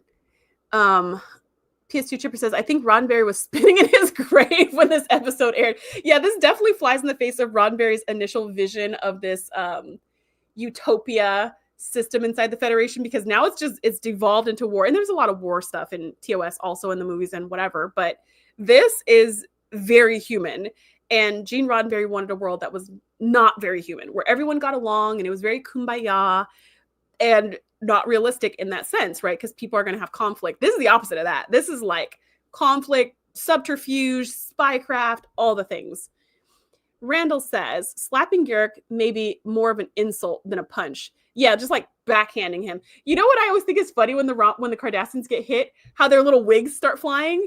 That just cracks me up. Like, I know it's supposed to be serious, but every time Dukat goes flying and his little wig starts flapping in the air, or Damar goes flying and his wig is flapping, Garrett goes flying, the wig starts flapping. Something about that is just freaking hilarious to me. Maybe it's how it's attached. I don't know, but it always makes me chuckle. This was no exception. I was like, oh my gosh, he hit him. Look at the wig. Oh my gosh, they're still fighting. Like, it gave me a little moment of a chuckle. Yeah, Cisco has to live with it. He's at war. War is bad sometimes. He is a bad guy in the gray area, like this episode is cast in. Yeah, he's this. Yes. I was just going to say exactly what you just said. It's war. So he's like, all's fair in love and war. So I'm going to do what I have to do because the Dominion cannot rule the Alpha Quadrant, period, the end. It was a deconstruction of Star Trek done right. I agree. Can't have Nog and Jake dying. No, we cannot. This was and still is number one. It would take a lot to move that needle, and I don't know that new Trek has it in it. Well, we haven't finished yet, so might surprise you. We have a whole new show coming next year. You punch a threat, you backhand a target. Well, the thing too, does he double backhand him? Does he double backhand him? Does he do it like this or does he do it like this? Because I feel like this is the Star Trek punch, right? The double-handed thing. Yeah. Anyways, now let's go to the next episode on the list.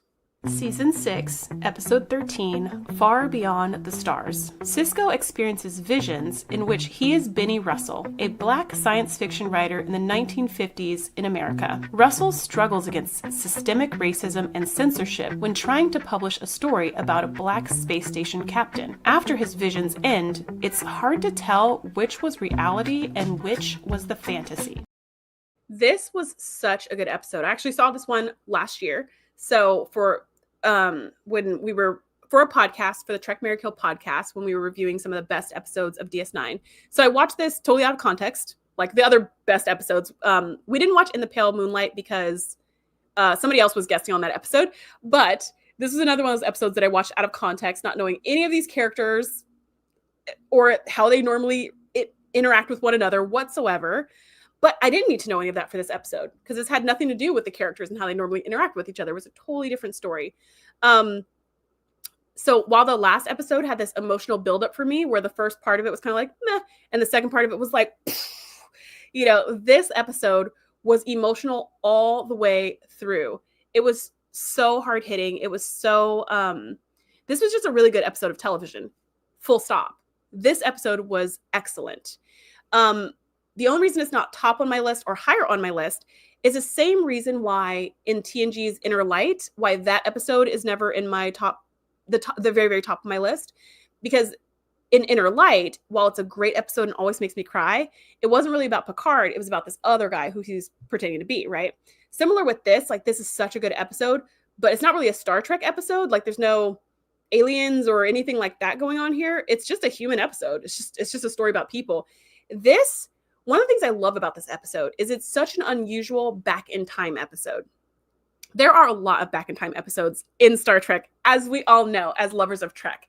They're quick to go back to the present, or like we talked about a couple weeks ago in Little Green Men, when the Ferengi went back to Area 51, or, they're quick to go back to either historical times that really happened, or in DS9, they had the Bell Riots episodes, historical times that hadn't happened, but I think that was supposed to be 2020 or something like that when that episode took place. So it wasn't supposed to be too far in the future. This is so unique, where Benny Russell is a writer who, in his imagination, has invented Deep Space Nine. He's invented this story of a space station with a black captain and all of these aliens and all of this stuff. It's so interesting. And he's just living in the present. This is so interesting. Like I usually get annoyed when they have back in time episodes because I'm like, here we go. Let's see what happened in 1984. Let's see what happened in 1963. I'm just always kind of like, okay, like I already, that doesn't seem as exotic and spacey and futury. Not in this time. This was just like a snapshot of real life. They weren't affecting anything. They weren't changing anything. They weren't being the aliens who were discovered at Area 51. They weren't doing any of that. This was just a snapshot of real life on Earth in a time period. And it was framed in such a way that it was somebody's fantasy about sci-fi that created Deep Space Nine, but this is the reality, which I think is just so interesting. I have never seen something like this before, where it's like a Back to the Future episode, but it's not Back to the Future. I've never seen something like this before or since. And part of me was like, man, why didn't Star Trek do this again? This is such a good idea. But then the other part of me was like, because it wouldn't be as effective a second time. Whatever they did again, you would say, oh, this is like that other episode, but it's not as good, right? And I think Star Trek is really big on copy paste. Like it does storylines over and over and over on different series. But I feel like they keep getting better when they do it for the most part. When they copy and paste a storyline, I'll enjoy it just a little bit more. And I don't know if they could have pulled that off with this episode. If they did copy paste it, I don't know if it would have been better. I have a hard time believing. So it's maybe better to just leave this episode as is. Yeah. And on some levels, just as a Black woman in America, this episode was exhausting for me because I felt like, wow, the things we were dealing with then are the things we are dealing with now. You know, some of these things have not changed. Like time has moved forward, but sentiments have not. Obviously, lots of things have changed. The time of this recording is 2025. Thank God. But some parts of that were just really sad for me to just see like, oh, this is still a thing, huh?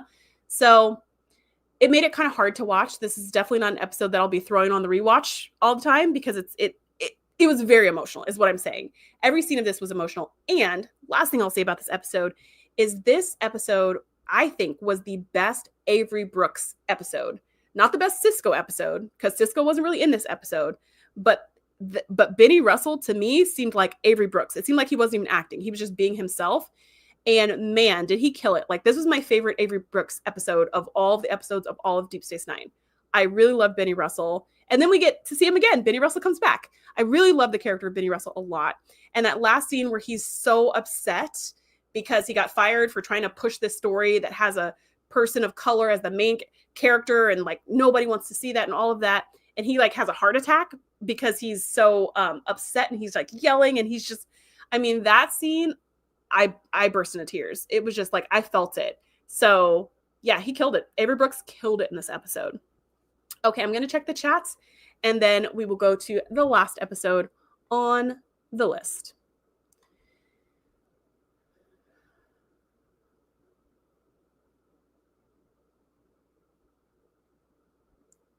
Yeah, the Kirk punch. Oh, is that what we call it? The Kirk punch, when it's the double-handed punch? Yeah, let me know if that's what Cisco did, because I don't remember, and I know it was in that clip, but I can't remember if he just straight up backhanded Garrick or if he did the Kirk punch.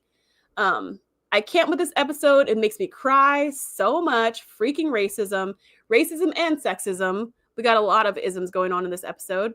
I think this is the best episode of Deep Space Nine. This is such a good one. I've seen this one. I can also see a case for this being Trek's best episode. After all, Benny Russell is behind all of Star Trek. So this is Dustin's. Dustin, do you want to say your theory, or do you want me, or can I say it?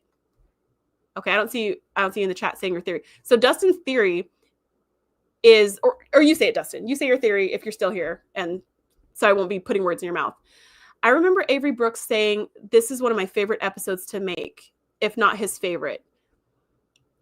Wellington says, this season, everything is so good, and Far Beyond the Stars is a shining gem. Yes, absolutely Avery's best acted episode. I mean, oh my gosh, I felt it. Everything he felt in every scene. Benny Russell was, to me, I like Benny Russell more than Cisco. Like, this character just felt like a real guy. I think because it was just Avery Brooks being himself, but he just felt like a real person. He felt very developed in all the ways. Although Cisco, I don't know. I really love Cisco and Jake. That's probably my favorite thing about Deep Space Nine is Cisco and Jake. Just like their bond is so great. Anyways, the producers wanted to end the series as Benny Russell is writing Deep Space Nine. That would be really interesting. But then that would take away the power of everything that they've done. Karen says, I love how Strange New Worlds made the book Banger reads to his daughter by Benny. Oh my gosh, that book was written by Benny Russell? How the heck did I miss that? I missed that. Dang it. Okay, I really like that episode, so I'll catch it in the rewatch. Oh man, I totally missed that. And in fact, I saw that episode before I was doing this whole rewatch, before I was doing this first run watch of Deep Space Nine. So I wouldn't have connected it anyways. But now I've got an extra little, like, you know, something to latch onto when I rewatch it. Yes, this is a powerful commentary on racism. It's a hard episode to watch, I have to say. And then the daughter kind of became a Benny Russell of her own. Totally. Yeah, she totally did. TOS Nazi episode. A lot of the episode, like a lot of Trek has Nazi parallel episodes. That's like that's the whole Cardassian and Bajoran thing. That's a thing they come back to every, at least in the old show. I don't know about Enterprise because I haven't seen Enterprise or / don't remember, but that's definitely a thing in TOS, definitely a thing in TNG, definitely a thing in Voyager, definitely a thing in Deep Space Nine. It's not so much a thing in New Trek, I don't think. We have the prison camps in Prodigy, and then we have just like a terrible government in Picard. Yeah, I don't think it's really a thing we see in New Trek, but I could be wrong. A story this is no real is kind of a cop out. Yeah, like a story that's not real, like where they just made Benny Russell the writer at the end, you're saying, then that would just be a cop out for everything that they've done in the whole show. I like how we see the actors without prosthetics. I love that too. Who's the guy with the cigar? I don't know who that is. Like I recognize all the people sitting around the table, but that guy who Cisco's talking to or Benny Russell's talking to with the cigar, I don't know who that guy is without the makeup. Or maybe he doesn't have makeup. Maybe he's just an actor. He's not somebody from the main cast, but I didn't recognize him. Benny Russell could work as a movie. Oh, that's interesting. Oh, Dustin says it's not my theory. This has been debated since the episode came out. I buy that Benny is responsible for writing all of Star Trek. Okay, so PS2 Chipper, are you saying that there's only one episode in TOS? Oh, I know what you're talking about. Yeah, I know what you're talking about. I haven't seen it. But the one where it's like literally Nazis. It's not an allegory. It's not an analogy. It's not a comparison. It's like literally Nazis. Yeah, I haven't seen that one. And those shows were closer in time to World War II. Yeah, TOS especially, but the other ones, I think it was just low-hanging fruit. Yeah, the New Trek. Oh, that was Martok. It was Martok. I was like, who is this guy? I could not place his face at all. I did not recognize his voice. I was like, who could this possibly be? It was Martok. Okay, thanks. Okay, now for the last episode on the list, which I also had a lot of very big emotions while watching. Season 6, Episode 11, Waltz. While escorting Dukat to his war crimes hearing, their shuttle is attacked, and Cisco and Dukat are stranded on a remote planet. At first, it seems like Dukat is going above and beyond to nurse an injured Cisco back to good health. But soon, it's obvious that Dukat has lost his freaking mind. So I just mentioned earlier when we were talking about Pet Sematary how I'm a big Stephen King fan, or at least was before I got terrified of all things horror. And this whole episode is based off, at least to my watching, is based off of another story he wrote called Misery, which is this whole scenario of somebody being trapped and injured and the person taking care of them is a total psycho. This episode, I was literally on the edge of my seat the entire episode. I mean, I guess not in the beginning. So in the beginning, they're going off to Dukat's hearing for being a war criminal. So I think they're taking him back. I think they're taking him back to Cardassia Prime. They get attacked by someone, I don't even know who, the Dominion ? Don't even remember. But they land on this planet, and then Dukat is like nursing Cisco back to health. Like he makes a splint for him and all the things. And at first I was like, why is he being so nice to Cisco? Does he have ulterior motives? And of course, Cisco is looking at him sideways too. And then when you see Dukat go off to, what did he tell Cisco he was doing? Check the weather, maybe, whatever he kept leaving the cave to go do. And you see him talking to himself, and then you see him hallucinating that Wayun is there, and Kira is there, and Damar is there, and he's talking to himself, and he's saying he has to respect me. He has to, basically, he's trying to turn Cisco into Zial. You know, he wants somebody who respects him and looks up to him and thinks he's a good guy and all of these things. And why won't anybody do this for him? And this has been his thing the whole time. Like from episode 1, this is what he wants. He wants power and respect, but he thinks power gets him respect. That's why he wants power. He wants power because he wants to be respected, but he wants more than respect. He wants to be admired. He wants to be loved. He wants to be worshiped. He wants to be appreciated. He wants all of these things. And for people to just dismiss him is like living hell for him. So in this episode, when he starts yelling at himself in the cave and he's like, he has to respect me. He has to like me. I'm going to make him like me. I was like, Okay, so he still lost it. He lost it when Zial died, and he has still lost it. He has not gotten it back. So I was like, oh my gosh, what's going to happen? Then when he goes back and he's like super nice to Cisco and stuff like that, I was just like, is he going to pull a Misery? So if you haven't read Misery or seen the movie, maybe don't. I don't know. It's a really good story, but it's super traumatic. And the woman who captures this writer who she's obsessed with, I don't want to give a spoiler if you haven't seen it because it's so good. But basically, she captures him and she makes sure he can't leave because she is his favorite writer, and he wrote the characters in a way she didn't like in the last book. So she is keeping him captive until he writes a new book where he fixes everything he did wrong in the last book, right? So that's the story. And so she makes sure he can't leave, like by any means necessary. And it's crazy. And so I was afraid that was going to happen here. I was afraid Dukat was going to do something to make sure that Cisco was even more incapacitated. But what happens is that they've got this transponder there that's like, I think, I forget if Dukat says it's on or it's off. Oh, it's on. He's like, yeah, it's on. We're waiting. We hope that somebody picks up the beacon and comes to save us and blah, blah, blah. And so Cisco's like, okay. And then he goes to look at it. And like on the front, it says on. The part that's facing him is on. But when he looks on the back, it says turned off. And so freaking Dukat, he doesn't even care about being rescued. He doesn't care if he dies on this cave. But before he dies, he is going to get Cisco to like him. And that is terrifying because you can't control somebody's emotions, let alone Cisco, who despises you. Nothing you do or say, no matter how many broken arms you patch up, he is not going to like you. He's not going to respect you. He's not going to love you. He's not going to admire you. This is not Zial. You got the wrong one. But he's out of his mind. So he believes this. This whole episode, I was on the edge of my seat the whole time, okay? Because I did not know what was going to happen. I mean, I knew Cisco wasn't going to die because, like, it's season 6. I don't know, Jadzia died, so maybe. But I feel like that was a spoiler that people would have told me. So I knew Cisco wasn't going to die. I didn't know if Dukat was going to die. I didn't know if he ever was going to die. I had no idea.